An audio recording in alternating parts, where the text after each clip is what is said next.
Let's talk about your morning coffee. We all think we know it. It's that magical elixir that gets us through the day. But is it really fueling you, or secretly sabotaging your hormones? Stick around because we're about to spill the beans.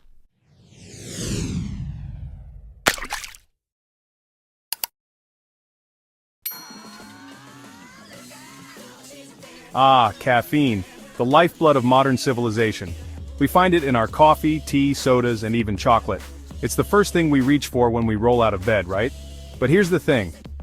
Caffeine isn't just your friendly energy booster. It's a little more complicated than that, especially when it comes to your hormones.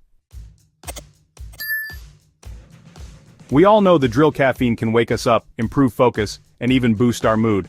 But what happens when you get a little too much of it? Are you unknowingly throwing your hormones out of whack? Let's break it down. So how exactly does caffeine work? It's all about this thing called adenosine. Fancy word, huh? Adenosine is a neurotransmitter that tells your brain when it's time to relax or go to sleep. Caffeine, being the little troublemaker that it is, blocks those adenosine receptors and keeps us feeling alert and awake. But here's the kicker. It doesn't just stop there. By blocking adenosine, caffeine also messes with several of your hormones.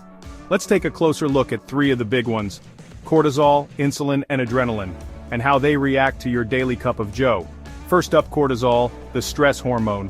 When you're stressed or awake, your adrenal glands release cortisol, helping you stay alert and focused. But when you drink coffee, caffeine can spike cortisol levels, especially if you're drinking it on an empty stomach. Now, if you're already feeling stressed, throwing a little caffeine into the mix can make things worse. It can interfere with your natural cortisol rhythm, leading to increased stress, poor sleep, and even a weakened immune system. Not fun, right? Pro tip: drink your coffee after breakfast to avoid cortisol spikes. So, if you're constantly reaching for coffee when you're stressed, you might want to think twice. Instead, try some relaxation techniques like yoga or meditation to balance things out. Next up, insulin. This little hormone helps regulate your blood sugar levels.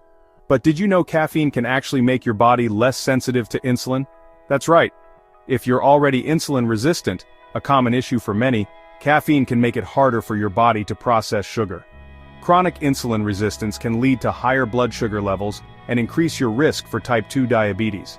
So, if you're someone who drinks a lot of coffee, and you've got blood sugar concerns, it might be worth cutting back a little.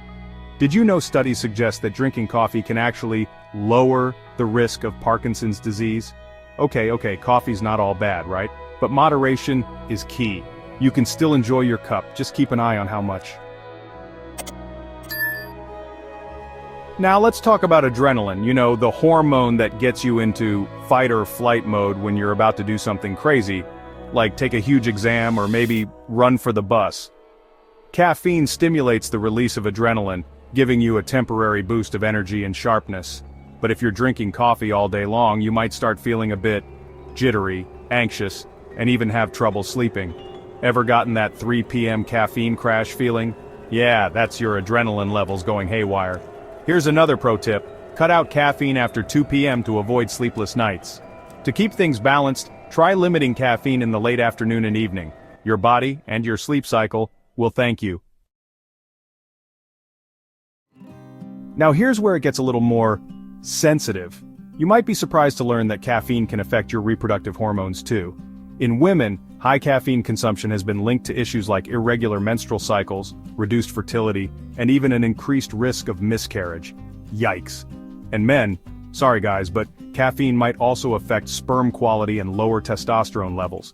If you're trying to conceive or are already pregnant, it might be a good idea to cut back on caffeine. Of course, always talk to your healthcare provider before making any changes. Alright, so here's the takeaway. Caffeine isn't inherently evil, but it's all about balance. A little caffeine here and there can help with energy and focus, but too much can seriously mess with your hormones, your stress levels, and even your sleep. The key is moderation. So how much caffeine is too much? Experts generally recommend no more than 400 milligrams per day. That's about 3 cups of coffee, but listen to your body and adjust based on how you're feeling. Here's a fun tidbit.